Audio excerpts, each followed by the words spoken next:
Hello, hello, hello. Hey, hey, hey. Come on in and get comfortable. Welcome back to my channel, Jaleesa, Reading Beyond the Book Cover, where we stay reading beyond the book's cover. My name is Jaleesa. Welcome if it's your first time, and welcome back if you are returning. I'm so happy to have you here. As you can see from the title of this video, I am reviewing Empty Vows by Mary Monroe. This is the second book in the Lexington, Alabama series. If you haven't seen my previous review, it is for the first book in the series, which is titled Mrs. Wiggins. And I don't have much to say. I'm going to just preface this by letting you know, usually I am long-winded, but surprisingly today I don't have a lot to say. And it's because one, this book is in a series, and two, I don't really usually do reviews in the way that most people do. I do it based on feelings. I don't really tell you much about the characters specifically, and I don't tell you many details about the plot and whatnot, but I can tell you how I felt about it, and hopefully it translates well through this video. If it doesn't, feel free to go to the link down below. I have a blog post that's available for you to read if you want more coherent thoughts, but I'm going to try to summarize them as best as possible. So if you will, just, get comfortable, hang in there with me, and hopefully you understand where I'm coming from. I really thought long and hard about whether or not I wanted to say what I wanted to say in my review, and then I thought to myself, why not? Right, what do I have to lose besides some time? But I think that it's necessary that I share my thoughts because the reviews that I did see on Goodreads, and I should have read some on Storygraph actually before coming to do this video, nobody really highlighted some of the things that kind of got under my skin. So we'll see. Maybe that'll change as far as, after people see this video and they do read the book, they'll see what I mean. But to give you an overview of what the series is about, it starts off following Mrs. Wiggins. Her name is Maggie Wiggins. Previous name was Maggie Franklin before she got married. She was the child of an alcoholic as well as a former lady of the night. And now the lady of the night is a church-going, God-fearing woman, right? And so something happens to Maggie when she is a child that puts on a trajectory of just not wanting to get married at all. She's like, I don't need to be with anybody. I don't want to be with anybody at all. But because of the setting, the time, the location, period, all the above, if you didn't get married, that's expected of you. And if you didn't have children as well, then they're going to start questioning why you don't want to get married, why you don't want to have kids. They still do that nowadays, but it's a little bit more sensitive as far as how people have a little bit more tact when they're asking you questions like that, or they just don't get in your business at all. But in that story, we follow her as she gets married. She has a child that she wants. She has a church home. Basically, everything that somebody in that time period, in that location, would have wanted for themselves. Problem is, when everything, all that she has at that time, is in danger of being uprooted and taken from under her like a rug, basically, she starts to kind of have to think, what am I going to do? Because I've been in the situation for X amount of years and now it's all changing. So I'm saying something without saying something. You have to read the first book to understand. So this second book, Empty Vows, picks up right after the events of Mrs. Wiggins. So it's a continuation of the same story. And in this story, we are following two characters. I'm not going to tell you which two characters because I feel like that would be a spoiler. But those two characters in particular are the reason why this book is my least favorite in the trilogy. And I want to say trilogy because even though there's a fourth book, it does not specify that it's a fourth book in the series, but it does say that it's within the same world or setting as the series, which is Lexington, Alabama. But back to the book. So the characters. I'm going to try to outline it the same that I did my written review. So I'm going to start by saying that a major issue in this book is the pacing. The pacing of this book, it already felt long because of the writing style, or the way that the author decided to lay out or format the book. But the pacing also suffered because of the number of chapters. There were 60 chapters, if I remember correctly. I can double check. I have the book in front of me. One moment. There are 60 or the 57.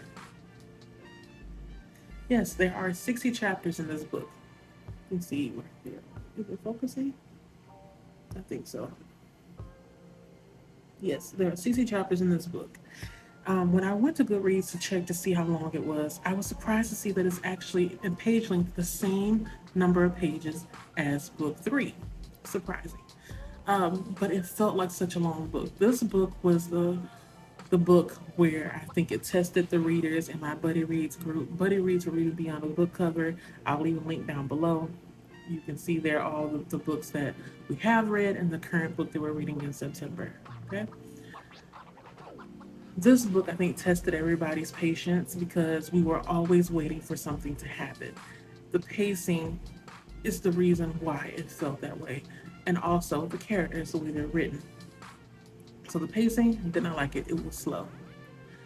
When it comes to the characters were still up to no good, and they weren't really developed. And what I mean by that is, in this sense, they showed no growth, no progress. And you know what, now that I think about it, they showed progress, just no growth. So when I'm saying growth, I'm thinking of it in a positive direction. When I say progress, I'm thinking that things are moving in some kind of way, no matter how slow they are.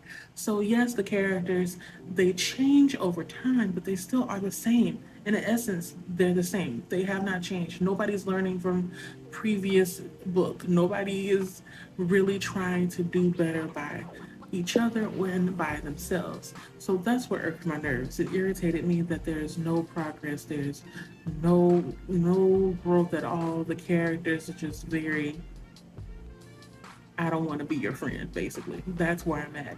I don't like saying least likable or unlikable character.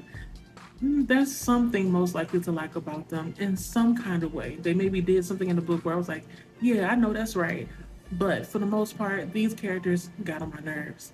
The way that the book is written, it's alternating points of views. There's a lot of seesawing back and forth, and it's meandering. It got under my skin. I almost wanted to DNF, but because I'm reading it with my Buddy Reads, I am the person that is leading the Buddy Reads. I felt I had to do my due diligence and finish the book on through. So I did. It took me time, but I got it done. I actually had to listen to it through the audiobook to get through it because it was so slow. So I talked about the pacing, talking about the characters. And the last thing I want to talk about is something that I had pointed out in some of my social media. I'm not really sure if it's something that has been noted. I only read a couple of reviews on Goodreads just to see if, like, am I the outlier here? No, I'm not. A lot of people had the same grievances about the pacing as well as the back and forth and wishing that the author would have figured out a different way to present a second book in this series to pick up where the last book left off. So we are similar there. But I did not see anybody mentioning how the author is sometimes it's difficult to tell whether or not the characters that she's written are they feeling a certain type of way about other characters, or is the author inserting herself and presenting how she feels through her characters. So, point an example. There are several times throughout Mrs. Wiggins, this book, Empty Vows, and I'm pretty sure in Love, Honor, and Betray, where the characters will see someone that is on the heavier side and they will say something like, oh, she don't need to eat no more, or he don't need to eat no more, or they should be walking anyway. And I understand that's the kind of thing that people say. But the way that I'm reading it is not in a comical way. Nobody is laughing afterwards. Like, insert a laugh so I know it's supposed to be funny. Otherwise, I don't take it as being funny. If you can't tell, I am a larger woman. So me reading this, I can read between the lines when you say certain things in the writing. And because it happens so often, and it's not with just one character, it's several characters that are displaying the same kind of reaction towards people that are fat, people that seem like they're gaining weight, and people that they deem as homely or ugly, basically. If it happens with one character, if one character says something, I don't think much of it. If there was some kind of comical relief in there somewhere, I wouldn't be irritated about it. But because it's happened so often with several different characters, it has me to believe that the author themselves has these feelings about larger people. You picking up what I'm putting down? So that's why this book here grinded my gears, okay?